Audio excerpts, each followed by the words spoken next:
difference from up here. But apparently we have a wedding in the State of Maine room, so love always precedes everything else.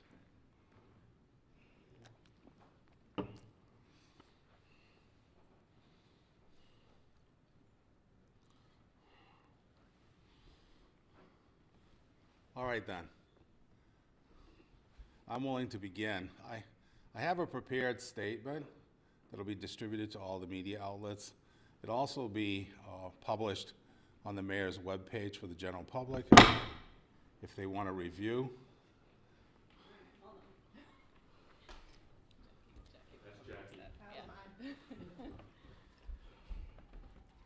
Maybe on the top next to the mic? We might just do this. Or just do that? Okay. There we go. There we go. Before I get, okay. This statement will be published on the mayor's webpage, and it'll provide access for the general public. It'll also be distributed to all media outlets. Let me begin by saying this crystal clear. We did not agree to any conditions involving ICE.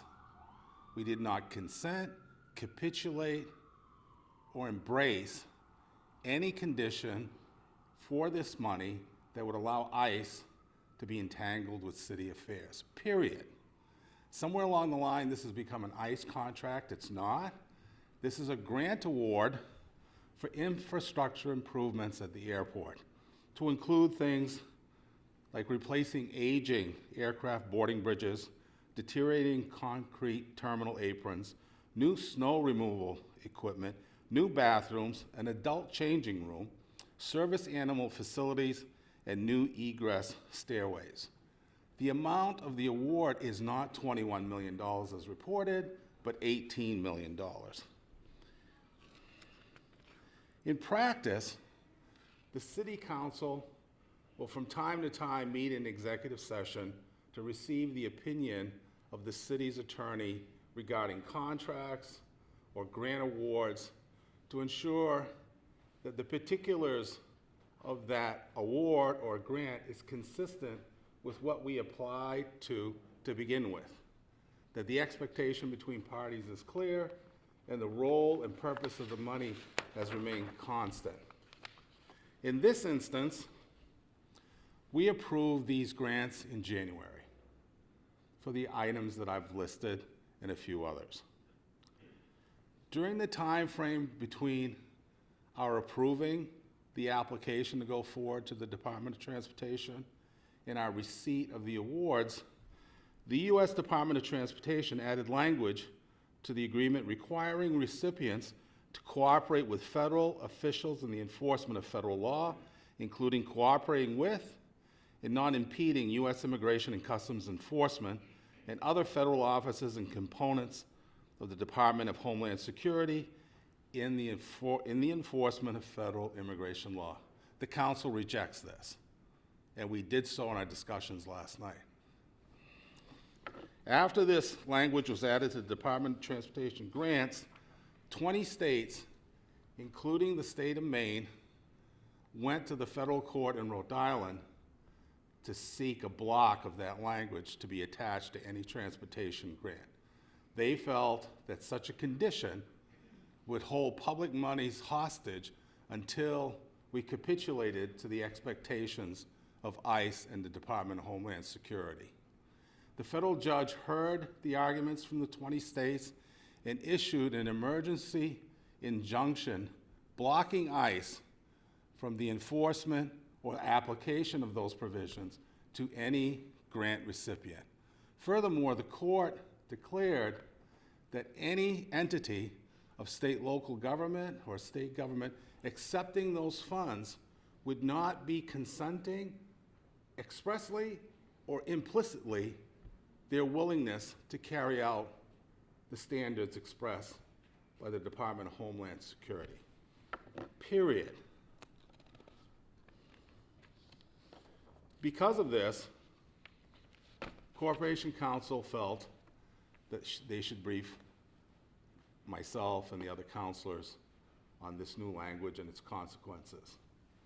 And he did so. As I said earlier, this type of executive session happens very frequently, and oftentimes it's very routine and mechanical. We're told of the conditions, the legal implications, and the council makes a decision and things move forward. In this instance, the ICE component did raise considerations and conversation among the councilors. As a body, we've concluded that the best way to deal with this issue was to accept the federal monies and preserve our standing to wage legal contests with the federal government if necessary. We believe taking the money is the right thing to do.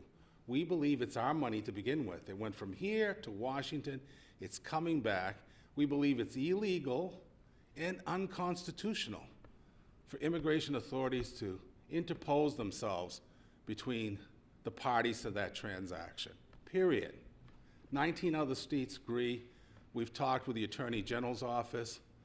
That office has concluded that our decision to accept does not make us subordinate to the policy wishes of ICE, period. End of story. We continue to support the state of Maine in its litigation, which is moving forward in Rhode Island to get a permanent decision from the federal court. The council is fully aware that the legal environment can shift. And if it does, we take up the gauntlet with the state of Maine and continue to pursue those federal monies that should be expressly spent by local authorities. We're talking about transportation needs.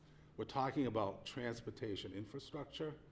This is not an issue of immigration, and ICE has no business, to our mind, to interfere in those responsibilities that we're trying to carry out as it applies to our jetport. All right, so that's where we stand. That's how we will move forward. And as long as we have standing by taking the money, we have the ability to challenge ICE in court. And I'll have to say, as one individual counselor, it's kind of shocking to read in the paper this morning that somehow the exact opposite has been communicated, that we blithely signed on to a contract that would support the intentions and the policy and the enforcement practices of ICE. There could be nothing further from the truth as to the collective opinion of this city council in terms of ICE and its conduct in communities. We will continue to advocate and do what we can to protect all our residents, citizen and non-citizen alike. We will do the public safety as this council has ordered by policy with the police department. And at the same time, we will take and receive any federal monies that we're deserving of and qualify for to carry out all the other responsibilities of municipal government. And if a challenge should come, we will go to court. And it's unfortunate we find ourselves in an environment where the relationship between the federal government and local and state governments will have to be played out in courts. But that's the promise of our Constitution. That's where we get relief, and we intend to get it if somehow they come back with an idea they can claw back that money. Thank you. Questions from the media? There was no vote taken. Was it a unanimous decision? It's the will of the council as we come out of that. There's no votes in executive session. There's a consensus that emerges, and from that, we've accepted and authorized the director of the Jetport to take the money. Was it unanimous consent? I can't discuss. That's confidential. It's unfortunate that some in our body have breached confidentiality in order to get to the public first. So when I read things in the paper, they're not accurate. To suggest we just signed off on a contract with ICE, an award, a grant, is not true. We did sign off on the grant.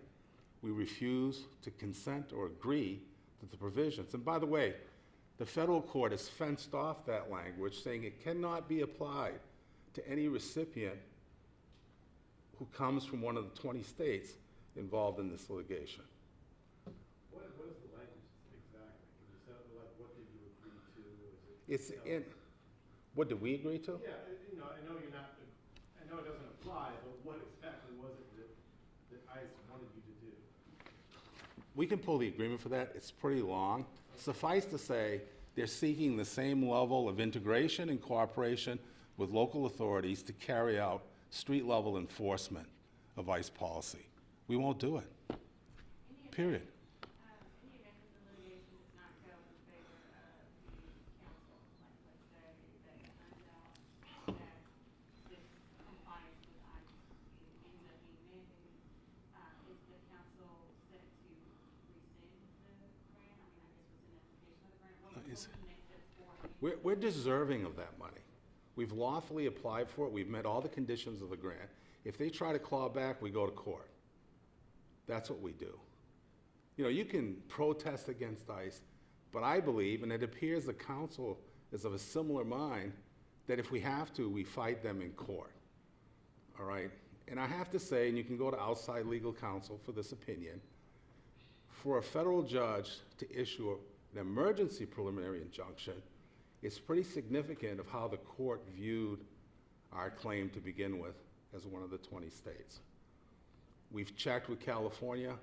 Their airports are receiving similar money moving forward. We haven't found any facility, based on their own analysis, refusing those grant monies. And just for clarity, this grant money, has this already been spent? I know the airport just unveiled its new project a couple weeks ago. Yes, some of the money has been spent in anticipation of receiving this. In another time that seems now so long ago, this would be so mechanical as to not catch anyone's notice. The council would order the application, the award would be granted, we start work in anticipation of the monies flowing, and then when the project's done, so's the interaction with the federal government. Times have changed, but our will to do what's in the best interest of all our residents hasn't. You said that a federal judge issued an emergency injunction to ensure that states, I guess, municipalities wouldn't have to comply with these demands by the federal government or these new additions. Has the council considered the fact that there have been changes in the way that our judicial system and our judicial branch operates, the changes that have been made to the way that federal judges can rule and the lifespan of their injunctions, and also the changes that The change you're referring to is there's a reluctance now for the court for one judge to issue a nationwide injunction. Reasonable minds can differ about that.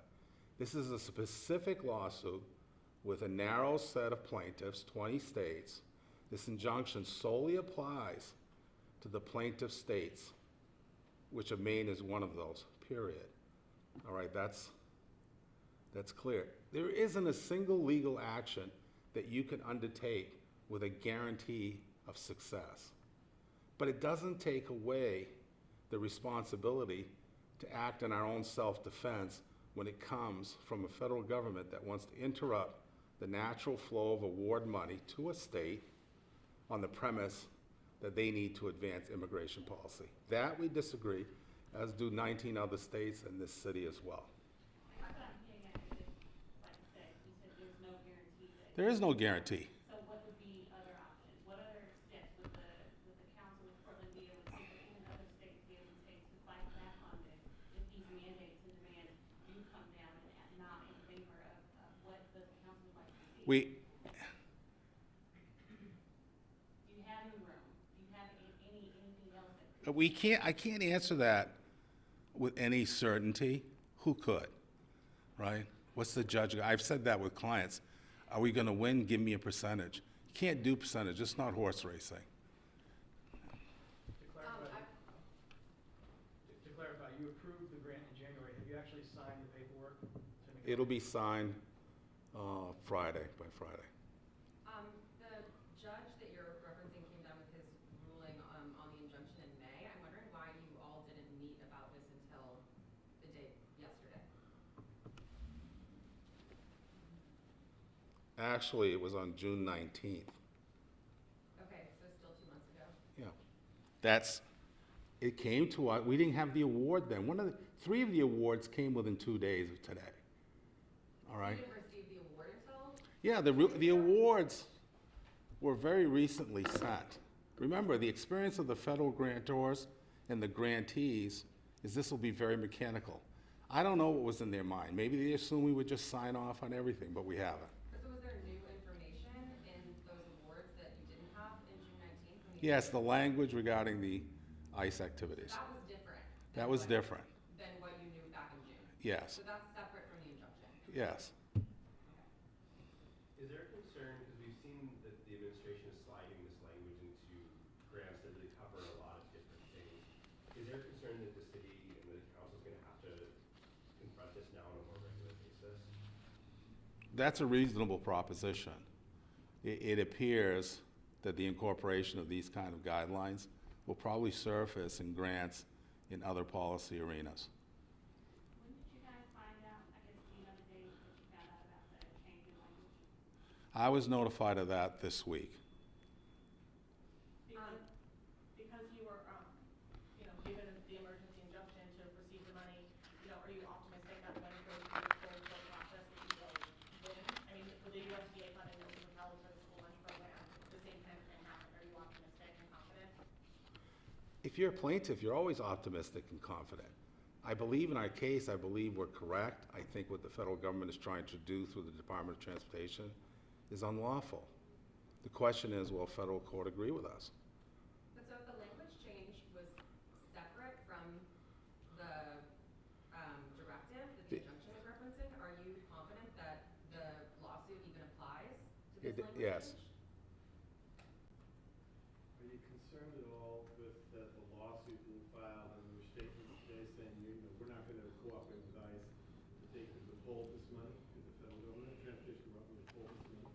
What was the first part? I'm sorry. Well, with the lawsuit being filed and the injunction, everything else, and your statements today saying, we're not gonna work with ICE, are you worried that the transportation department could withhold this money?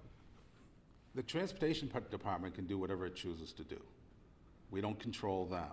We can only control ourselves. And we're saying when we accept the award, we do so without consenting to the condition which the federal court has fenced off. So that was in the language of your consent, but without these. Yes, because when you get the agreement, it's footnote 40, where the court expresses the application of that language and those conditions do not apply to states that are part of the lawsuit. Anything else? Thank you.